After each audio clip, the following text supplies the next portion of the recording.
নমস্কার শ্রোতা বন্ধুরা, সকলকে জানাই ইংরেজি নববর্ষের অনেক শুভেচ্ছা ও শুভকামনা। কৃষ্ণার কথনিকাতে নতুন এক পর্ব নিয়ে চলে এলাম আমি কৃষ্ণা। আমার আজকের প্রতিবেদন আমাদের প্রাণের কবি রবীন্দ্রনাথ ঠাকুরের নারী ভাবনাকে কেন্দ্র করে। তার নানা সাহিত্য রচনার মধ্যে আমরা লক্ষ্য করি বিভিন্ন সময়ে নারীর ব্যক্তিত্বময় চরিত্রগুলির ব্যক্তি স্বাধীনতা ও ব্যক্তি স্বাতন্ত্র্যকে তিনি বিশেষভাবে অঙ্কিত করেছেন। তিনি নারীকে তার যোগ্য মর্যাদা দিতে চেয়েছেন। তদানীন্তন সমাজ বিধাতারা কোনোদিনই নারীকে নিজের ভাগ্য নিজে গড়ার অধিকার দেননি। 19 শতকে নারীর মহিমা শিক্ষিত বাঙালিকে মোহিত করলেও স্ত্রী স্বাধীনতা সম্পর্কে অনেকের মধ্যেই মতভেদ ছিল। রবি ঠাকুরও তার জীবনের অনেকটা সময় জুড়ে এই দ্বিধা থেকে মুক্ত ছিলেন না। নারীকে আপন ভাগ্য জয় করিবার কেন নাহি দিবে অধিকার, হে বিধাতা? রবীন্দ্রনাথ ঠাকুরের এই প্রশ্নের বক্তব্য প্রতিফলিত হয়েছে তার অন্যতম রচনা স্ত্রীর পত্র ছোট গল্পটিতে। স্ত্রীর পত্র মৃণালের পত্র। মৃণাল বাড়ির মেজ বউ। 15 বছর স্বামীর সংসার করার পর তীর্থক্ষেত্রে এসে তার বিবাহিত জীবনের অনেক না বলা কথা, তার বেদনাদায়ক অনুভূতি ব্যক্ত করেছেন স্বামীকে লেখা এই পত্রটিতে।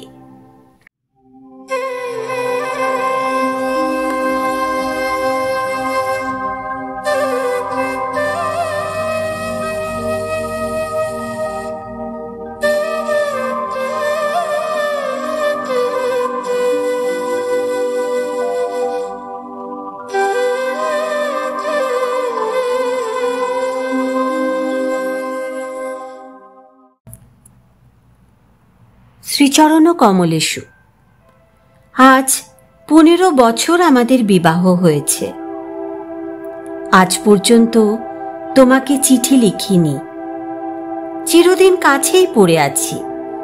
মুখের কথা অনেক শুনেছ, আমিও শুনেছি। চিঠি লিখবার মতো ফাঁকটুকু পাওয়া যায়নি। আজ এসেছি আমি তীর্থ করতে শ্রীক্ষেত্রে। তুমি আছো তোমার আপিসের কাজে। শামুকের সঙ্গে খোলসের যে সম্বন্ধ, কলকাতার সঙ্গে তোমার তাই। সে তোমার দেহ মনের সঙ্গে এঁটে গিয়েছে। তাই তুমি আপিসে ছুটির দরখাস্ত করলে না। বিধাতার তাই অভিপ্রায় ছিল। তিনি আমার ছুটি দরখাস্ত মঞ্জুর করেছেন। আমি তোমাদের মেজ বউ। আজ 15 বছর পরে এই সমুদ্রের ধারে দাঁড়িয়ে জানতে পেরেছি আমার জগৎ এবং জগদীশ্বরের সঙ্গে আমার অন্য সম্বন্ধও আছে। তাই আজ সাহস করে এই চিঠিখানি লিখছি। এ তোমাদের মেজ বউয়ের চিঠি নয়। তোমাদের সঙ্গে আমার সম্বন্ধ কপালে যিনি লিখেছিলেন, তিনি ছাড়া যখন এই সম্ভাবনার কথা আর কেউ জানত না, সেই শিশু বয়সে আমি আর আমার ভাই একসঙ্গেই সান্নিপাতিক জ্বরে পড়ি। আমার ভাইটি মারা গেল, আমি বেঁচে উঠলুম।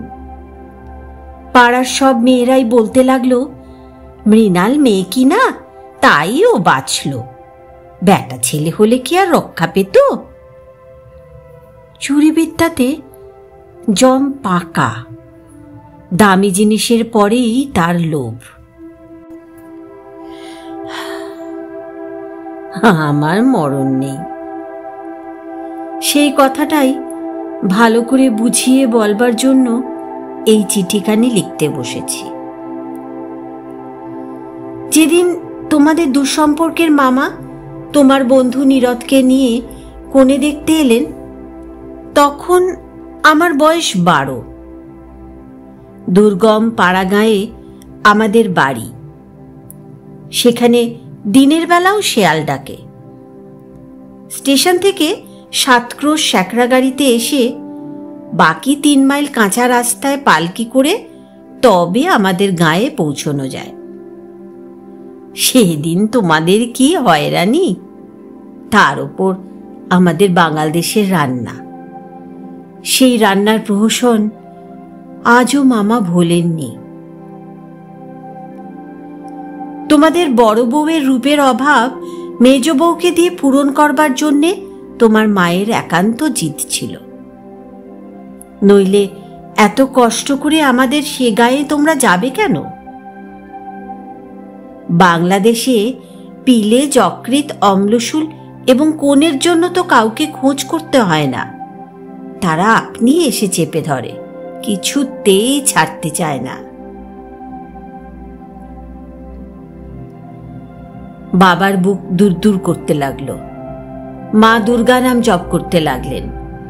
শহরের দেবতাকে পাড়াগাঁয়ের পূজারী কি দিয়ে সন্তুষ্ট করবে? মেয়ের রূপের উপর ভরসা, কিন্তু সেই রূপের গুমর তো মেয়ের মধ্যে নেই। যে ব্যক্তি দেখতে এসেছে সে তাকে যে দামই দেবে সেই তার দাম। তাই তো হাজার রূপে গুণেও মেয়ে মানুষের সংকোচ কিছুতে ঘোচে না।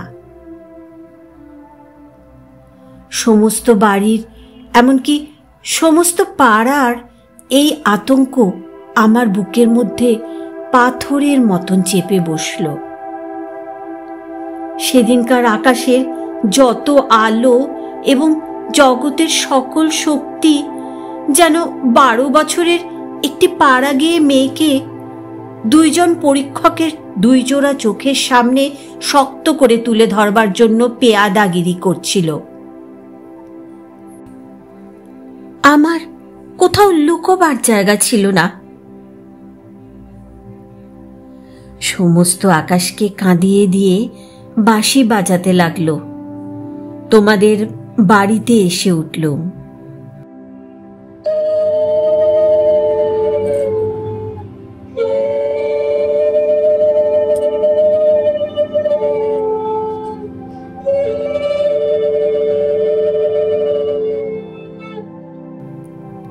আমার খুদগুলি সবিস্তারে খতিয়ে দেখেও গিন্নির দল সকলে স্বীকার করলেন মোটের ওপর আমি সুন্দরী বটে।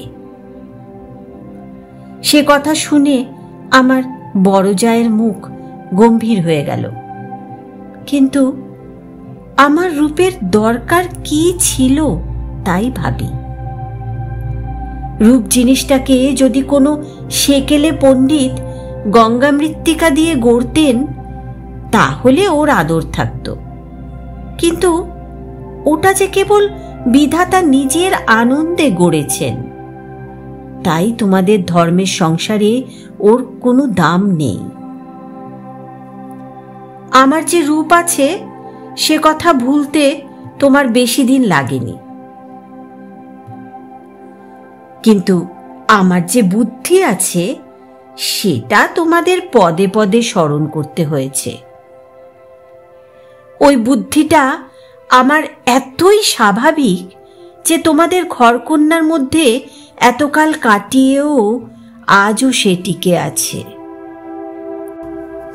মা আমার এই বুদ্ধিটার জন্য ভীষণ উদ্বিগ্ন ছিলেন। মেয়ে মানুষের পক্ষে এ এক বালাই। যাকে বাধা মেনে চলতে হবে সে যদি বুদ্ধিকে মেনে চলতে চায় তবে ঠোকর খেয়ে খেয়ে তার কপাল ভাঙবেই। কিন্তু কি করব বলো? তোমাদের ঘরের বউয়ের যতটা বুদ্ধির দরকার বিধাতা অসতর্ক হয়ে আমাকে তার চেয়ে অনেকটা বেশি দিয়ে ফেলেছেন। সে আমি এখন ফিরিয়ে দিই কাকে? তোমরা আমাকে মেয়ে জ্যাঠা বলে 2 বেলা গাল দিয়েছ। কটু কথাই হচ্ছে অক্ষমের সান্ত্বনা। অতএব সে আমি ক্ষমা করলুম। আমার একটা জিনিস তোমাদের ঘরকন্যার বাইরে ছিল, সেটা কেউ তোমরা জানোনি। আমি লুকিয়ে কবিতা লিখতুম। সে ছাইপাশ যাই হোক না, সেখানে তোমাদের অন্দরমহলের পাঁচিল ওঠেনি। সেখানে আমার মুক্তি, সেখানে আমি আমার মধ্যে যা কিছু তোমাদের মেজ বউকে ছাড়িয়ে রয়েছে, সে তোমরা পছন্দ করনি, চিনতেও পারোনি। আমি যে কবি, সেই 15 বছরেও তোমাদের কাছে ধরা পড়েনি। তোমাদের ঘরের প্রথম স্মৃতির মধ্যে সবচেয়ে যেটা আমার মনে জাগছে, সে তোমাদের গোয়াল ঘর। অন্দরমহলে সিঁড়িতে উঠবার ঠিক পাশের ঘরেই তোমাদের গরু থাকে। সামনের উঠোনটুকু ছাড়া তাদের আর নড়বার জায়গা নেই। সেই উঠোনের কোণে তাদের জাবনা দেবার কাঠের গামলা। সকালে বেহারার নানা কাজ। উপবাসী গরুগুলো ততক্ষণ সেই গামলার ধারগুলো চেটে চেটে চিবিয়ে চিবিয়ে খাবলা করে দিত। আমার প্রাণ কাঁদত। আমি পাড়াগের মেয়ে। তোমাদের বাড়িতে যেদিন নতুন এলুম, সেদিন সেই 2টি গরু এবং 3টি বাছুরই সমস্ত শহরের মধ্যে আমার চির পরিচিত আত্মীয়ের মতো আমার চোখে ঠেকল। যতদিন নতুন বউ ছিলুম, নিজে না খেয়ে লুকিয়ে ওদের খাওয়াতুম। যখন বড় হলুম, তখন গরুর প্রতি আমার প্রকাশ্য মমতা লক্ষ্য করে আমার ঠাট্টার সম্পর্কীয়েরা আমার গোত্র সম্বন্ধে সন্দেহ প্রকাশ করতে লাগলেন। আমার মেয়েটি জন্ম নিয়েই মারা গেল। আমাকেও সে সঙ্গে যাবার সময় ডাক দিয়েছিল। সে যদি বেঁচে থাকত, তাহলে সেই আমার জীবনে যা কিছু বড়, যা কিছু সত্য, সমস্ত এনে দিত। তখন মেজ বউ থেকে একেবারে মা হয়ে বসতুম। মা যে এক সংসারের মধ্যে থেকেও বিশ্ব সংসারের। মা হবার দুঃখটুকু পেলুম, কিন্তু মা হবার মুক্তিটুকু পেলুম না। মনে আছে, ইংরেজ ডাক্তার এসে আমাদের অন্দর দেখে আশ্চর্য হয়েছিল এবং আতুর ঘর দেখে বিরক্ত হয়ে বকাবকি করেছিল। সদরে তোমাদের একটুখানি বাগান আছে। ঘরে সাজসজ্জা আসবাবের অভাব নেই, আর অন্দরটা যেন পশমের কাজের উল্টো পিঠ। সেদিকে কোনো লজ্জা নেই, শ্রী নেই, সজ্জা নেই। সেদিকে আলো মিটমিট করে জ্বলে, হাওয়া চোরের মতো প্রবেশ করে। উঠোনের আবর্জনা নড়তে চায় না। দেওয়ালের এবং মেঝের সমস্ত কলঙ্ক অক্ষয় হয়ে বিরাজ করে। কিন্তু ডাক্তার একটা ভুল করেছিল। সে ভেবেছিল এটা বুঝি আমাদের অহোরাত্র দুঃখ দেয়। ঠিক উল্টো। অনাদর জিনিসটাই ছাইয়ের মতো। সে ছাই আগুনকে হয়তো ভেতরে ভেতরে জমিয়ে রাখে, কিন্তু বাইরে থেকে তাপটাকে বুঝতে দেয় না। আত্মসম্মান যখন কমে যায়, তখন অনাদরকে তো অন্যায্য বলে মনে হয় না। সেই জন্যে তার বেদনা নেই।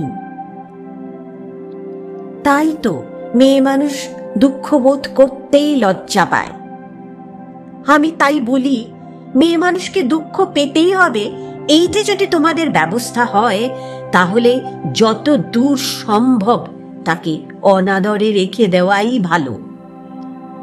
আদরে দুঃখে ব্যথাটা কেবল বেড়ে ওঠে। যেমন করেই রাখো, দুঃখ যে আছে এ কথা মনে করবার কথাও কোনোদিন মনে আসেনি। আতুর ঘরে মরণ মাথার কাছে এসে দাঁড়ালো, মনে ভয় হলো না। জীবন আমাদের কি যে মরণকে ভয় করতে হবে? আদরে যত্নে যাদের প্রাণের বাঁধন শক্ত করেছে, মরতে তাদেরই বাঁধে।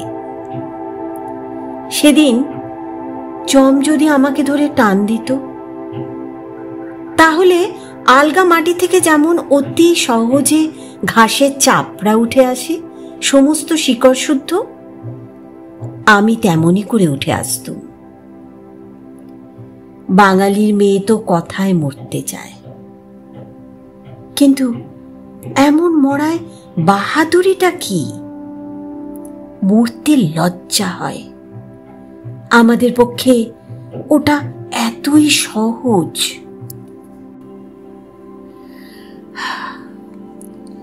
আমার মেয়েটি তো সন্ধ্যা তারার মতো ক্ষণকালের জন্য উদয় হয়েই অস্ত গেল। আবার আমার নিত্যকর্ম এবং গরু বাছুর নিয়ে পড়লুম।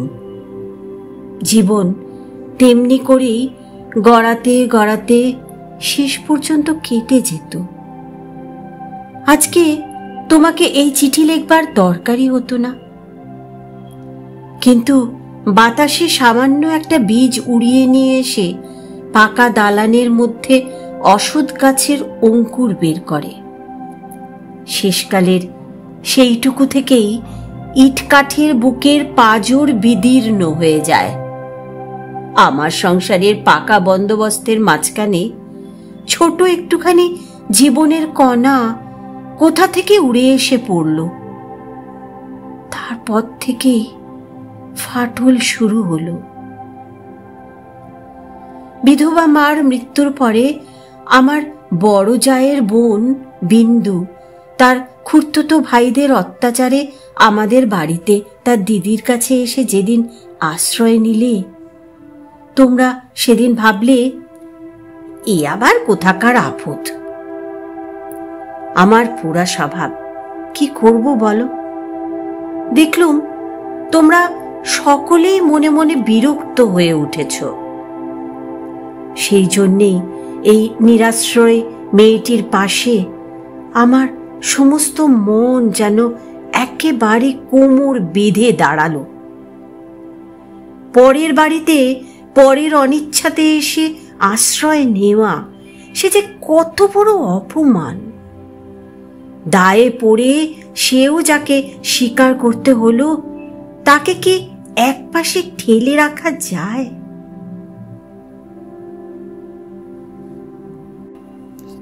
তারপরে দেখলুম আমার বড় জায়ের দশা। তিনি নিতান্ত দরদে পড়ে বোনটিকে নিজের কাছে এনেছেন, কিন্তু যখন দেখলেন স্বামীর অনিচ্ছা, তখন এমনই ভাব করতে লাগলেন যেন এ তার এক বিষম বালাই, যেন একে দূর করতে পারলেই তিনি বাঁচেন। এই অনাথা বোনটিকে মন খুলে প্রকাশ্যে স্নেহ দেখাবেন, সে সাহস তার হলো না। তিনি পতিব্রতা। তার এই সংকট দেখে আমার মন আরো ব্যথিত হয়ে উঠল। দেখলুম বড় যা সকলকে একটু বিশেষ করে দেখিয়ে দেখিয়ে বিন্দুর খাওয়া পড়ার এমনই মোটা রকমের ব্যবস্থা করলেন এবং বাড়ির সর্বপ্রকার দাসী বৃত্তিতে তাকে এমনভাবে নিযুক্ত করলেন যে আমার কেবল দুঃখ নয়, লজ্জা বোধ হল। তিনি সকলের কাছে প্রমাণ করার জন্য ব্যস্ত যে আমাদের সংসারে ফাঁকি দিয়ে বিন্দুকে ভারী সুবিধা ধরে পাওয়া গেছে। ও কাজ দেয় বিস্তর, অথচ খরচের হিসাবে বিজায় সস্তা। আমাদের বড় জায়ের বাপের বংশে কুল ছাড়া বড় কিছু ছিল না, রূপও না, ঢাকাও না। আমার শ্বশুরের হাতে পায়ে ধরে কেমন করে তোমাদের ঘরে তার বিবাহ হলো সে তো সমস্তই জানো। তিনি নিজের বিবাহটাকে এ বংশের প্রতি বিষম একটা অপরাধ বলেই চিরকাল মনে জেনেছেন। সেই জন্যে সকল বিষয়েই নিজেকে যত দূর সম্ভব সংকুচিত করে তোমাদের ঘরে তিনি অতি অল্প জায়গা জুড়ে থাকেন। কিন্তু তার এই সাধু দৃষ্টান্তে আমাদের বড় মুশকিল হয়েছে। আমি সকল দিকে আপনাকে অত অসম্ভব খাটো করতে পারিনি। আমি যেটাকে ভালো বলে বুঝি আর কারো খাতিরে সেটাকে মন্দ বলে মেনে নেওয়া আমার কর্ম নয়। তুমিও তার অনেক প্রমাণ পেয়েছ। বিন্দুকে আমি আমার ঘরে টেনে নিলুম। দিদি বললেন, ওই দেখো মেজু বউ আবার গরিবের ঘরের মেয়ের মাতাটি খেতে বসলেন। আমি যেন বিষম একটা বিপদ ঘটালুম। এমনিভাবে তিনি সকলের কাছে নালিশ করে বেড়ালেন, কিন্তু আমি নিশ্চয়ই জানি তিনি মনে মনে বেঁচে গেলেন। এখন দোষের বোঝা আমার উপরেই পড়ল। তিনি বোনকে নিজে যে স্নেহ দেখাতে পারতেন না, আমাকে দিয়ে সেই স্নেহটুকু করিয়ে নিয়ে তার মনটা হালকা হলো। আমার বড় যা বিন্দুর বয়স থেকে 2-4টে অঙ্ক বাদ দিতে চেষ্টা করতেন, কিন্তু তার বয়স যে 14-র চেয়ে কম ছিল না এ কথা লুকিয়ে বললে অন্যায় হতো না। তুমি তো জানো সে দেখতে এতই মন্দ ছিল যে পড়ে গিয়ে সে যদি মাথা ভাঙত তবে ঘরের মেঝেটার জন্যেই লোকে উদ্বিগ্ন হতো। কাজেই পিতামাতার অভাবে কেউ তাকে বিয়ে দেবার ছিল না, এবং তাকে বিয়ে করবার মতন মনের জোরই বা কজন লোকের ছিল। বিন্দু বড় ভয়ে ভয়ে আমার কাছে এলো, যেন আমার গায়ে তার ছোঁয়াচ লাগলে আমি সইতে পারবো না।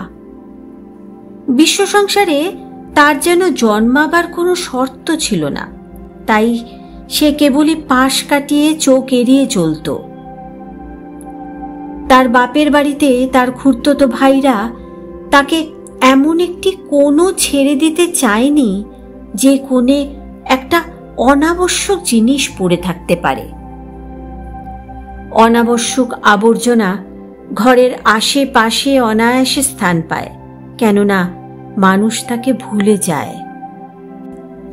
কিন্তু অনাবশ্যক মেয়ে মানুষ যে একে অনাবশ্যক, আবার তার উপরে তাকে ভোলাও শক্ত, সেই জন্যে হাস্তা করেও তার স্থান নেই। অথচ বিন্দুর খুড়তুতো ভাইরা যে জগতে পরমাবশ্যক পদার্থ তা বলবার জো নেই, কিন্তু তারা বেশ আছে। তাই বিন্দুকে যখন আমার ঘরে ডেকে আনলুম, তার বুকের মধ্যে কাঁপতে লাগলো। তার ভয় দেখে আমার বড় দুঃখ হলো।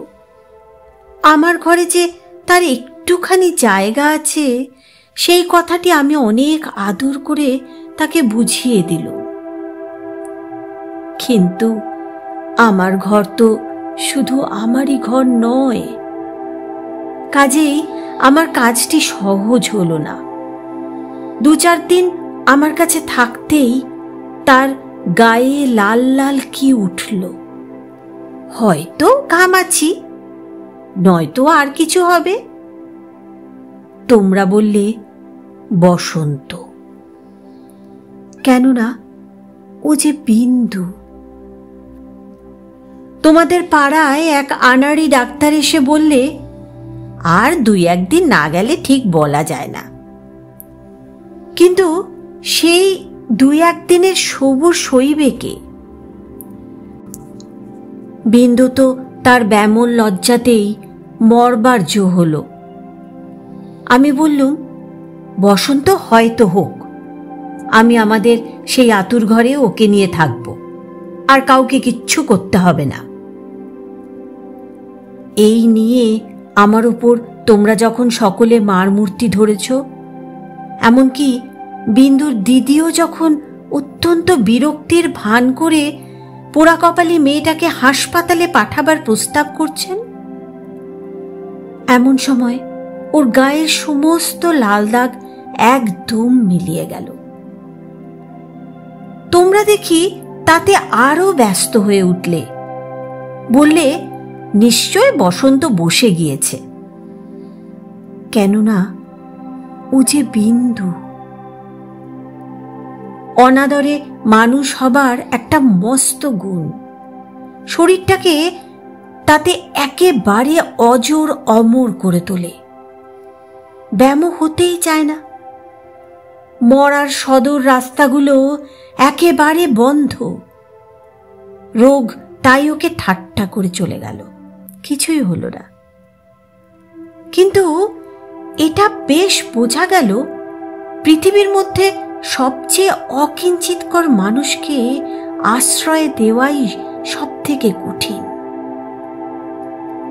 আশ্রয়ের দরকার তার যত বেশি, আশ্রয়ের বাধাও তেমনি ভীষণ। আমার সম্বন্ধে বিন্দুর ভয় যখন ভাঙল, তখন ওকে আর এক গেরোয় ধরল। আমাকে এমনই ভালোবাসতে শুরু করলো যে আমাকে ভয় ধরিয়ে দিলে। ভালোবাসার এরকম মূর্তি সংসারে তো কোনোদিন দেখিনি। বইয়েতে পড়েছে বটে, সেও মেয়ে পুরুষের মধ্যে। আমার যে রূপ ছিল সে কথা আমার মনে করবার কোনো কারণ বহুকাল ঘটেনি। এতদিন পরে সেই রূপটা নিয়ে পড়ল এই কুশ্রী মেয়েটি। আমার মুখ দেখে তার চোখের আশ আর মিটত না। বলতো, দিদি গো, তোমার এই মুখখানি আমি ছাড়া আর কেউ দেখতেই পাইনি। যেদিন আমি নিজের চুল নিজে বাঁধতুম, সেদিন তার ভারী অভিমান। আমার চুলের বোঝা দুই হাত দিয়ে নাড়তে চাড়তে তার ভারী ভালো লাগত। কোথাও নিমন্ত্রণে যাওয়া ছাড়া আমার সাজগোজের তো দরকার ছিল না, কিন্তু বিন্দু আমাকে অস্থির করে রোজই কিছু না কিছু সাজ করাতো। মেয়েটা আমাকে নিয়ে একেবারে পাগল হয়ে উঠল। তোমাদের অন্দরমহলে কোথাও জমি এক ছটাক নেই। উত্তর দিকের পাঁচিলের গায়ে নর্দমার ধারে কোনো গতিকে একটা গাব গাছ জন্মেছে। যেদিন দেখতুম সেই গাব গাছের নতুন পাতাগুলি রাঙা টকটকে হয়ে উঠেছে, সেদিন জানতুম ধরাতলে বসন্ত এসেছে বটে। আমার ঘরকন্যার মধ্যে ওই অনাদৃত মেয়েটার চিত্ত যেদিন আগা ঘোড়া এমন রঙিন হয়ে উঠল, সেদিন আমি বুঝলুম হৃদয়ের জগতের একটা বসন্তের হাওয়া আছে। সে কোনো স্বর্গ থেকে আসে, গলির মোড় থেকে আসে না। বিন্দুর ভালোবাসার দুঃসহ বেগে আমাকে অস্থির করে তুলেছিল। একবার তার উপরে রাগ হতো, সে কথা স্বীকার করি, কিন্তু তার এই ভালোবাসার ভিতর দিয়ে আমি আপনার একটি স্বরূপ দেখলুম, যা আমি জীবনে আর কোনো দিন দেখিনি। সেই আমার মুক্ত স্বরূপ। এদিকে বিন্দুর মতো মেয়েকে আমি যে এতটা আদর যত্ন করছি, এ তোমাদের অত্যন্ত বাড়াবাড়ি বলে ঠেকল। এর জন্য খুদ খুদ খিটখিটের অন্ত ছিল না। যেদিন আমার ঘর থেকে বাজুবন্ধ চুরি গেল, সেদিন সেই চুরিতে বিন্দুর যে কোনো রকমের হাত ছিল এ কথার আভাস দিতে তোমাদের লজ্জা হলো না? যখন স্বদেশী হাঙ্গামায় লোকের বাড়ি তল্লাশি হতে লাগলো তখন তোমরা অনায়াসে সন্দেহ করে বসলে যে বিন্দু পুলিশের পোষা মেয়ে চোর। তার আর কোনো প্রমাণ ছিল না, কেবল এই প্রমাণ যে ও বিন্দু। তোমাদের বাড়ির দাসীরা ওর কোনো রকম কাজ করতে আপত্তি করত। তাদের কাউকে ওর কাজ করবার ফরমাশ করলে ও মেয়েও একেবারে সংকোচে যেন আড়ষ্ট হয়ে উঠত। এই সকল কারণেই ওর জন্যে আমার খরচ বেড়ে গেল। আমি বিশেষ করে একজন আলাদা দাসী রাখলুম। সেটা তোমাদের ভালো লাগেনি। বিন্দুকে আমি যেসব কাপড় পরতে দিতুম তা দেখে তুমি এত রাগ করেছিলে যে আমার হাত খরচের টাকা বন্ধ করে দিলে।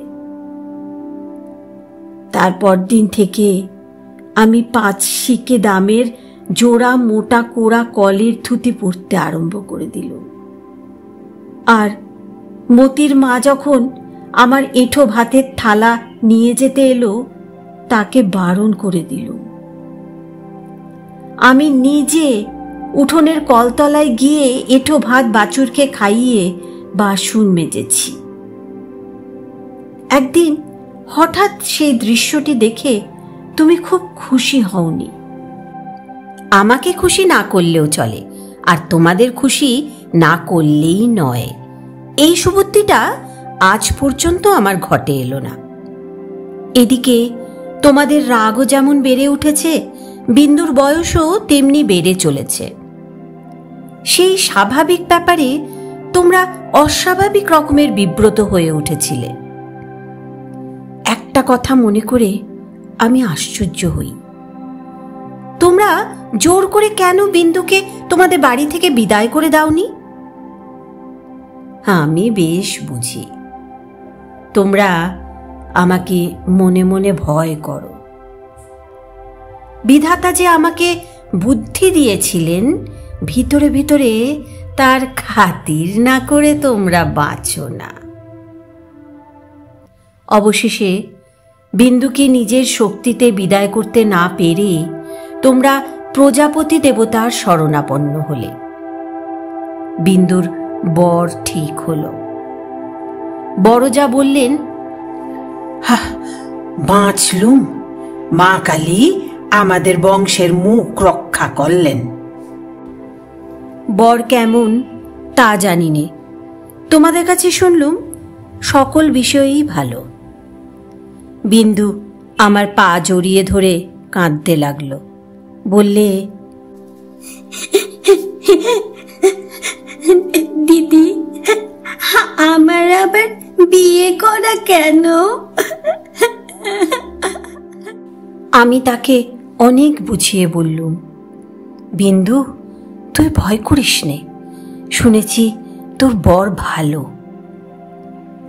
বিন্দু বললে, বর যদি ভালো হয় আমার কি আছে যে আমাকে তার পছন্দ হবে?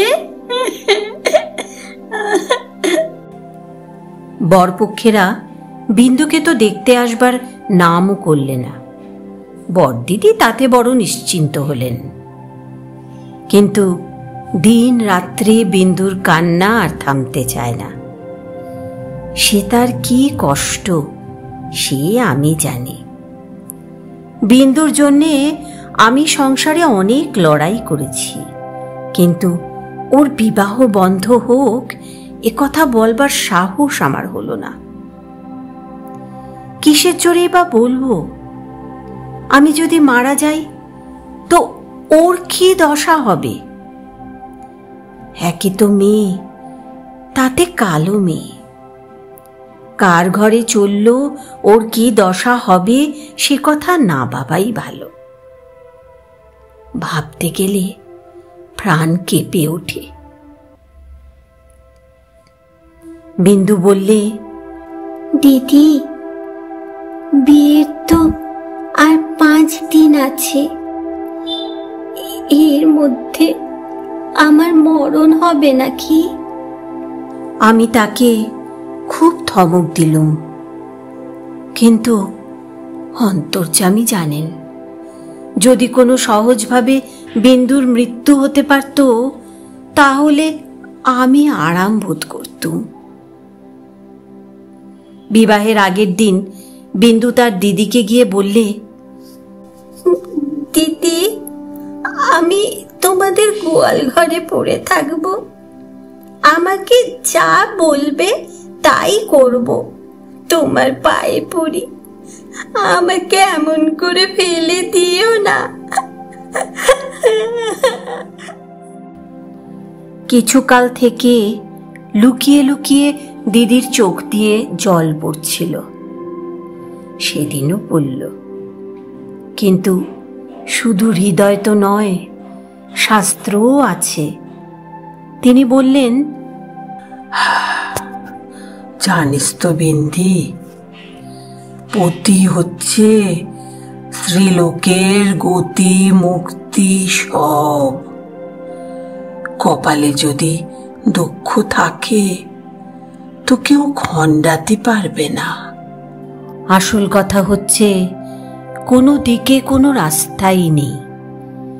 বিন্দুকে বিবাহ করতেই হবে, তারপরে যা হয় তা হোক।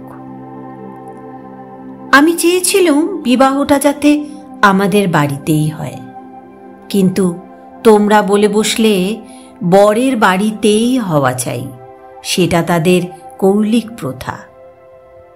আমি বুঝলুম বিন্দুর বিবাহের জন্য যদি তোমাদের খরচ করতে হয় তবে সেটা তোমাদের গৃহদেবতার কিছুতেই সইবে না। কাজেই চুপ করে যেতে হলো। কিন্তু একটি কথা তোমরা কেউ জানো না।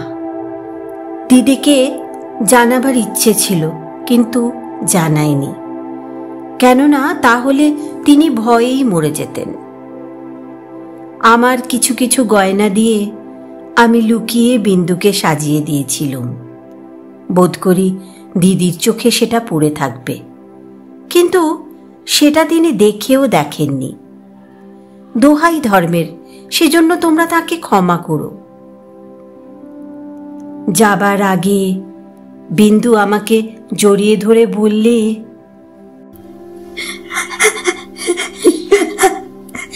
দিদি, আমাকে তোমরা তাহলে নিতান্তই ত্যাগ করলে?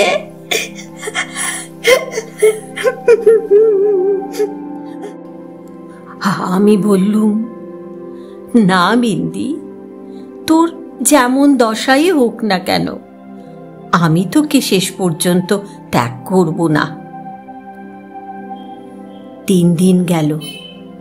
তোমাদের তালুকের প্রজা খাবার জন্য তোমাকে যে ভেড়া দিয়েছিল তাকে তোমার জঠরাগ্নি থেকে বাঁচিয়ে আমি আমাদের একতলায় কয়লা রাখবার ঘরের একপাশে বাস করতে দিয়েছিলাম। সকালে উঠেই আমি নিজে তাকে দানা খাইয়ে আসতুম। তোমার চাকরদের প্রতি 2-1 দিন নির্ভর করে দেখেছি, তাকে খাওয়ানোর চেয়ে তাকে খাওয়ার প্রতি তাদের বেশি ঝোঁক। সেদিন সকালে সেই ঘরে ঢুকে দেখি বিন্দু এক কোণে জড়সড় হয়ে বসে আছে। আমাকে দেখেই আমার পা জড়িয়ে ধরে লুটিয়ে পড়ে নিঃশব্দে কাঁদতে লাগলো। বিন্দুর স্বামী পাগল। সত্যি বলছিস বিন্দি?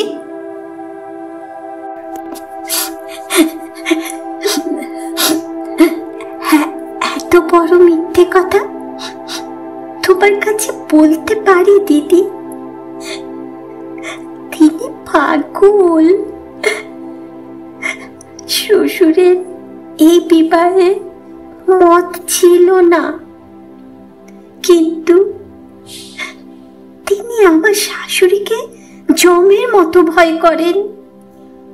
তিনি বিবাহের পূর্বে কাশী চলে গেছেন, শাশুড়ি জেদ করে তার ছেলের বিয়ে দিয়েছেন। আমি সেই রাশ করা কয়লার উপরে বসে পড়লুম। মেয়ে মানুষকে মেয়ে মানুষ দয়া করে না, বলে ও তো মেয়ে মানুষ বই তো নয়, ছেলে হোক না পাগল, তবু সে তো পুরুষ বটে। বিন্দুর স্বামীকে হঠাৎ পাগল বলে বোঝা যায় না, কিন্তু একদিন সে এমন উন্মাদ হয়ে ওঠে যে তাকে ঘরে তালাবন্ধ করে রাখতে হয়। বিবাহের রাত্রে সে ভালো ছিল, কিন্তু রাত জাগা প্রভৃতি উৎপাতে দ্বিতীয় দিন থেকে তার মাথা একেবারে খারাপ হয়ে উঠল। বিন্দু দুপুরবেলায় পিতলের থালায় ভাত খেতে বসেছিল। হঠাৎ তার স্বামী থালা শুদ্ধ ভাত টেনে উঠোনে ফেলে দিল। হঠাৎ তার কেমন মনে হয়েছে বিন্দু স্বয়ং রানী রাসমণি। বেহারাটা নিশ্চয়ই সোনার থালা চুরি করে রানীকে তার নিজের থালায় ভাত খেতে দিয়েছে, এই তার রাগ। বিন্দু তো ভয়ে মরে গেল। তৃতীয় রাত্রে শাশুড়ি তাকে যখন স্বামীর ঘরে শুতে বললে, বিন্দুর প্রাণ শুকিয়ে গেল।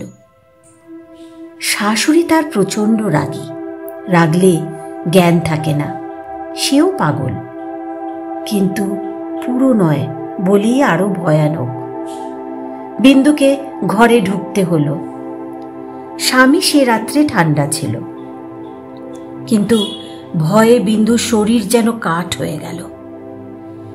স্বামী যখন ঘুমিয়েছে তখন রাত্রে সে অনেক কৌশলে পালিয়ে চলে এসেছে। তার বিস্তারিত বিবরণ লিখবার দরকার নেই। ঘৃণায় রাগে আমার সকল শরীর জ্বলতে লাগলো। আমি বললুম, এমন ফাঁকির বিয়ে বিয়েই নয়। বিন্দু, তুই যেমন ছিলি তেমনি আমার কাছে থাক, দেখি তোকে কে নিয়ে যেতে পারে। তোমরা বললে, বিন্দু মিথ্যে কথা বলছে। আমি বললুম, ও কখনো মিথ্যে বলেনি। তোমরা বললে, কেমন করে জানলে? আমি বললুম, আমি নিশ্চয় জানি। তোমরা ভয় দেখালে, বিন্দুর শ্বশুরবাড়ির লোকে পুলিশ কেস করলে মুশকিলে পড়তে হবে। আমি বললুম, ফাঁকি দিয়ে পাগল বরের সঙ্গে ওর বিয়ে দিয়েছে, এ কথা কি আদালত শুনবে না? তোমরা বললে, তবে কি এই নিয়ে আদালত করতে হবে নাকি? কেন, আমাদের দায় কিসের?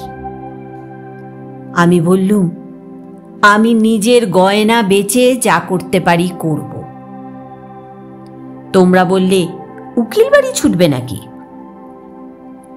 এই কথার জবাব নেই। কপালে করাঘাত করতে পারি, তার বেশি আর কি করব? ওদিকে বিন্দুর শ্বশুরবাড়ি থেকে ওর ভাসুর এসে বাইরে ভীষণ গোল বাঁধিয়েছে। সে বলছে সে থানায় খবর দেবে। আমার যে কি জোর আছে জানি নে, কিন্তু কসাইয়ের হাত থেকে যে গরু প্রাণ ভয়ে পালিয়ে এসে আমার আশ্রয় নিয়েছে, তাকে পুলিশের তাড়ায় আবার সেই কসাইয়ের হাতে ফিরিয়ে দিতেই হবে, এ কথা কোনো মতেই আমার মন মানতে পারল না। আমি স্পর্ধা করে বললুম, তা দিক থানায় খবর। এই বলে মনে করলুম বিন্দুকে এই বেলা আমার শোবার ঘরে এনে তাকে নিয়ে ঘরে তালাবন্ধ করে বসে থাকি। খোঁজ করে দেখি বিন্দু নেই। তোমাদের সঙ্গে আমার বাদ প্রতিবাদ যখন চলছিল, তখন বিন্দু আপনি ঘরের বাইরে গিয়ে তার ভাসুরের কাছে ধরা দিয়েছে। বুঝেছে এ বাড়িতে যদি সে থাকে তবে আমাকে সে ভীষণ বিপদে ফেলবে। মাঝখানে পালিয়ে এসে বিন্দু আপন দুঃখ আরো বাড়ালে। তার শাশুড়ির তর্ক এই যে তার ছেলে তো ওকে খেয়ে ফেলছিল না। মন্দ স্বামীর দৃষ্টান্ত সংসারে দুর্লভ নয়, তাদের সঙ্গে তুলনা করলে তার ছেলে যে সোনার চাঁদ। আমার বড় যা বললেন, ওর পোড়া কপাল, তা নিয়ে দুঃখ করে কি করব? তা পাগল হোক ছাগল হোক, স্বামী তো বটে। কুষ্ঠরোগীকে কোলে করে তার স্ত্রী বেশ্যাবাড়িতে নিজে পৌঁছে দিয়েছে। সতীসাধ্যের সেই দৃষ্টান্ত তোমাদের মনে জাগছিল। জগতের মধ্যে অধমতম কাপুরুষতার এই গল্পটা প্রচার করে আসতে তোমাদের পুরুষের মনে আজ পর্যন্ত একটুও সংকোচ বোধ হয়নি। সেই জন্যেই মানব জন্ম নিয়েও বিন্দুর ব্যবহারে তোমরা রাগ করতে পেরেছ। তোমাদের মাথা হিট হয়নি। বিন্দুর জন্য আমার বুক ফেটে গেল, কিন্তু তোমাদের জন্য আমার লজ্জার সীমা ছিল না। আমি তো পাড়া গিয়ে মেয়ে, তার উপরে তোমাদের ঘরে পড়েছি। ভগবান কোন ফাঁক দিয়ে আমার মধ্যে এমন বুদ্ধি দিলেন? তোমাদের এইসব ধর্মের কথা আমি যে কিছুতেই সইতে পারলুম না। আমি নিশ্চয়ই জানতুম মরে গেলেও বিন্দু আমাদের ঘরে আর আসবে না, কিন্তু আমি যে তাকে বিয়ের আগের দিন আশা দিয়েছিলুম যে তাকে শেষ পর্যন্ত ত্যাগ করব না। আমার ছোট ভাই শরৎ কলকাতায় কলেজে পড়ছিল। তোমরা জানোই তো, যত রকমের ভলান্টারি করা, প্লেগের পাড়ার ইঁদুর মারা, দামোদরের বন্যায় ছোটা, এতেই তার এত উৎসাহ যে উপরে উপরে দুবার সে এফএ পরীক্ষায় ফেল করেও বিন্দু মাত্র দমে যায়নি। তাকে আমি ডেকে বললুম, বিন্দুর খবর যাতে আমি পাই তোকে সেই বন্দোবস্ত করে দিতে হবে শরৎ। বিন্দু আমাকে চিঠি লিখতে সাহস করবে না, লিখলেও আমি পাবো না। এরকম কাজের চেয়ে যদি তাকে বলতুম বিন্দুকে ডাকাতি করে আনতে, কিংবা তার পাগল স্বামীর মাথা ভেঙে দিতে, তাহলে সে বেশি খুশি হতো। শরতের সঙ্গে আলোচনা করছি, এমন সময় তুমি ঘরে এসে বললে, আবার কি হাঙ্গামা বাঁধিয়েছ? আমি বললুম, সেই যা সব গোড়ায় বাঁধিয়েছিলুম, তোমাদের ঘরে এসেছিলুম, কিন্তু সে তো তোমাদেরই কীর্তি। তুমি জিজ্ঞাসা করলে, বিন্দুকে আবার এনে কোথাও লুকিয়ে রেখেছ? আমি বললুম, বিন্দু যদি আসতো তাহলে নিশ্চয়ই এনে লুকিয়ে রাখত, কিন্তু সে আসবে না, তোমাদের ভয় নেই। শরৎকে আমার কাছে দেখে তোমার সন্দেহ আরো বেড়ে উঠল। আমি জানতুম শরৎ আমাদের বাড়ি যাতায়াত করে, এ তোমরা কিছুতেই পছন্দ করতে না। তোমাদের ভয় ছিল ওর পরে পুলিশের দৃষ্টি আছে, কোন দিন ও কোন রাজনৈতিক মামলায় পড়বে তখন তোমাদের শুদ্ধ জড়িয়ে ফেলবে। সেই জন্যে আমি ওকে ভাইফোঁটা পর্যন্ত লোক দিয়ে পাঠিয়ে দিতুম, ঘরে ডাকতুম না। তোমাদের কাছে শুনলুম বিন্দু আবার পালিয়েছে, তাই তোমাদের বাড়িতে তার ভাসুর খোঁজ করতে এসেছে। শুনে আমার বুকের মধ্যে শেল বিঁধল। হতভাগিনীর যে কি অসহ্য কষ্ট তা বুঝলুম, অথচ কিছুই করবার রাস্তা নেই। শরৎ খবর নিতে ছুটল। সন্ধ্যার সময় ফিরে এসে আমাকে বলল, বিন্দু তার খুড়তুতো ভাইদের বাড়ি গিয়েছিল, কিন্তু তারা তুমুল রাগ করে তখনই আবার তাকে শ্বশুরবাড়ি পৌঁছে দিয়ে গেছে। এর জন্য তাদের খেসারত এবং গাড়ি ভাড়া দণ্ড যা ঘটেছে তার ঝাঁঝ এখনো তাদের মন থেকে মরেনি। তোমাদের খুড়িমা শ্রীক্ষেত্রে তীর্থ করতে যাবেন বলে তোমাদের বাড়িতে এসে উঠেছেন। আমি তোমাদের বললুম, আমিও যাব। আমার হঠাৎ এমন ধর্মে মন হয়েছে দেখে তোমরা এত খুশি হয়ে উঠলে যে কিছুমাত্র আপত্তি করলে না। এ কথাও মনে ছিল যে এখন যদি কলকাতায় থাকি তবে আবার কোন দিন বিন্দুকে নিয়ে ফ্যাসাদ বাঁধিয়ে বসব। আমাকে নিয়ে বিষম ল্যাঠা। বুধবারে আমার যাবার দিন, রবিবারে সমস্ত ঠিক হলো। আমি শরৎকে ডেকে বললুম, যেমন করে হোক বিন্দুকে বুধবারে পুরী যাবার গাড়িতে তোকে তুলে দিতেই হবে। শরতের মুখ প্রফুল্ল হয়ে উঠল। সে বললে, ভয় নেই দিদি, আমি তাকে গাড়িতে তুলে দিয়ে পুরী পর্যন্ত চলে যাব। ফাঁকি দিয়ে জগন্নাথ দেখা হয়ে যাবে। সেদিন সন্ধ্যার সময় শরৎ আবার এলো। তার মুখ দেখেই আমার বুক দমে গেল। আমি বললুম, কি শরৎ, সুবিধে হলো না বুঝি? সে বললে, না। আমি বললুম, রাজি করাতে পারলি নে? সে বললে, আর দরকার নেই। কাল রাত্রিরে সে কাপড়ে আগুন ধরিয়ে আত্মহত্যা করে মরেছে।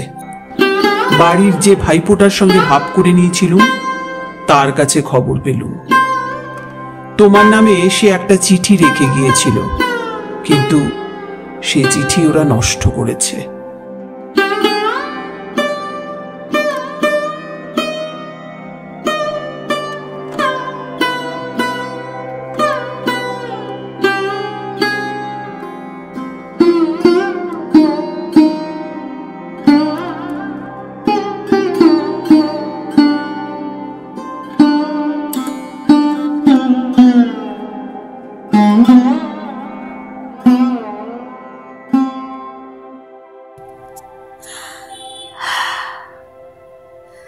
যাক, শান্তি হলো। দেশশুদ্ধ লোক চটে উঠল, বলতে লাগলো, মেয়েদের কাপড়ে আগুন লাগিয়ে মরা একটা ফ্যাশন হয়েছে। তোমরা বললে এ সমস্ত নাটক করা, তা হবে, কিন্তু নাটকের তামাশাটা কেবল বাঙালি মেয়েদের শাড়ির উপর দিয়েই হয় কেন?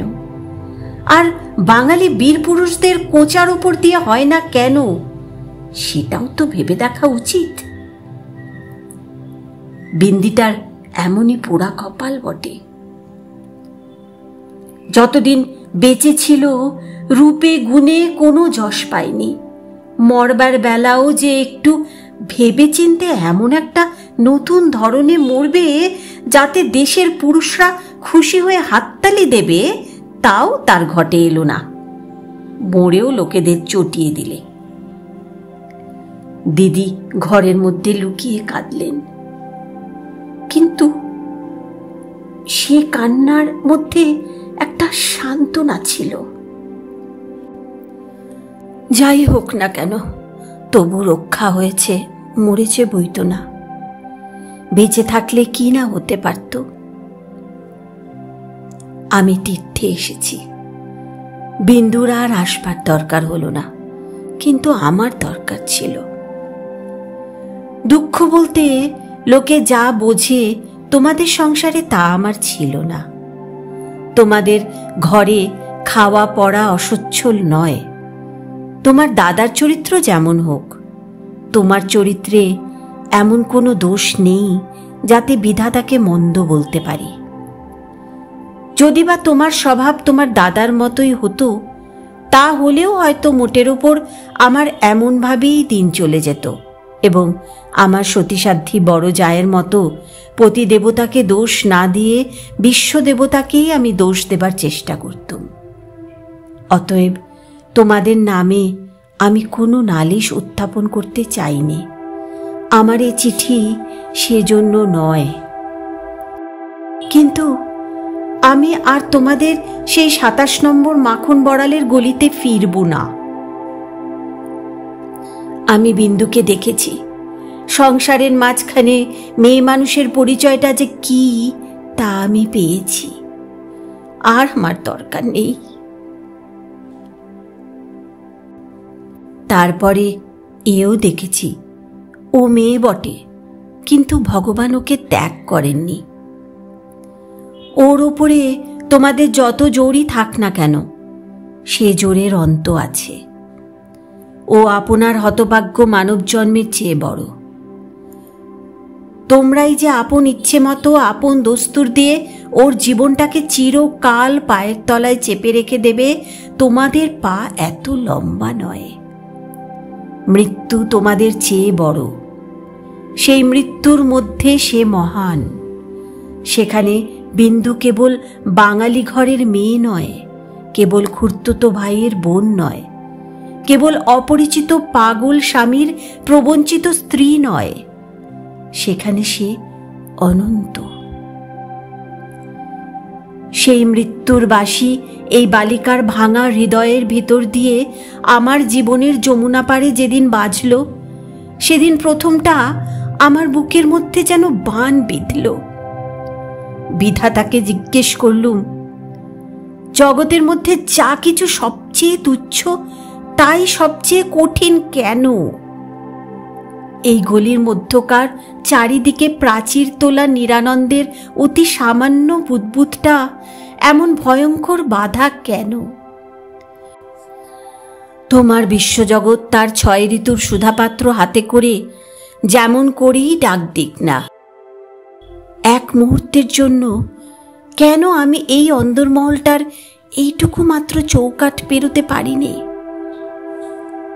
তোমার এমন ভুবনে আমার এমন জীবন নিয়ে কেন ওই অতি তুচ্ছ ইটকাঠের আড়ালটার মধ্যেই আমাকে তিলে তিলে মরতেই হবে? কত তুচ্ছ আমার এই প্রতিদিনের জীবনযাত্রা, কত তুচ্ছ এই সমস্ত বাধা নিয়ম, বাধা অভ্যাস, বাধা বুলি, এ সমস্ত বাধা মার। কিন্তু শেষ পর্যন্ত সেই দীনতার নাগপাশ বন্ধনেরই হবে জিত, আর হার হলো তোমার নিজের সৃষ্টি ওই আনন্দলোকের। কিন্তু মৃত্যুর বাঁশি বাজতে লাগলো। কোথায় রে রাজমিস্ত্রির গড়া দেয়াল? কোথায় রে তোমাদের ঘোড়ো আইন দিয়ে গড়া কাঠের বেড়া? কোন দুঃখে কোন অপমানে মানুষকে বন্দি করে রেখে দিতে পারে? ওই তো মৃত্যুর হাতে জীবনের জয় পতাকা উঠছে। ওরে মেজ বউ, ভয় নেই তোর। তোর মেজ বউয়ের খোলস ছিন্ন হতে 1 নিমেষও লাগে না। তোমাদের গলিকে আর আমি ভয় করিনি। আমার সম্মুখে আজ নীল সমুদ্র, আমার মাথার উপরে আষাঢ়ের মেঘপুঞ্জ। তোমাদের অভ্যাসের অন্ধকারে আমাকে ঢেকে রেখে দিয়েছিলে।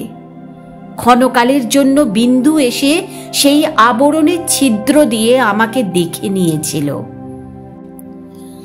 সেই মেয়েটাই তার আপন মৃত্যু দিয়ে আমার আবরণখানা আগা গোড়া ছিন্ন করে দিয়ে গেল।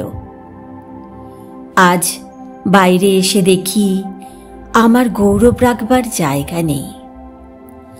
আমার এই অনাদৃত রূপ যার চোখে ভালো লেগেছে, সেই সুন্দর সমস্ত আকাশ দিয়ে আমাকে চেয়ে দেখছেন।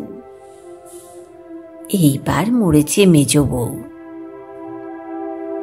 তুমি ভাবছ আমি মরতে যাচ্ছি? ভয় নেই, অমন পুরনো ঠাট্টা তোমাদের সঙ্গে আমি করব না। মীরাবাইও তো আমারই মতো মেয়ে মানুষ ছিল, তার শিকলও তো কম ভারী ছিল না, তাকে তো বাঁচবার জন্য মরতে হয়নি। মীরাবাই তার গানে বলেছিল, ছাড়ুক বাপ, ছাড়ুক মা, ছাড়ুক যে যেখানে আছে, মীরা কিন্তু লেগেই রইল, প্রভু তাতে তার যা হবার তা হোক। এই লেগে থাকাই তো বেঁচে থাকা। আমিও বাঁচব। আমি বাঁচলুম। তোমাদের চরণতলাশ্রয় ছিন্ন মৃণাল।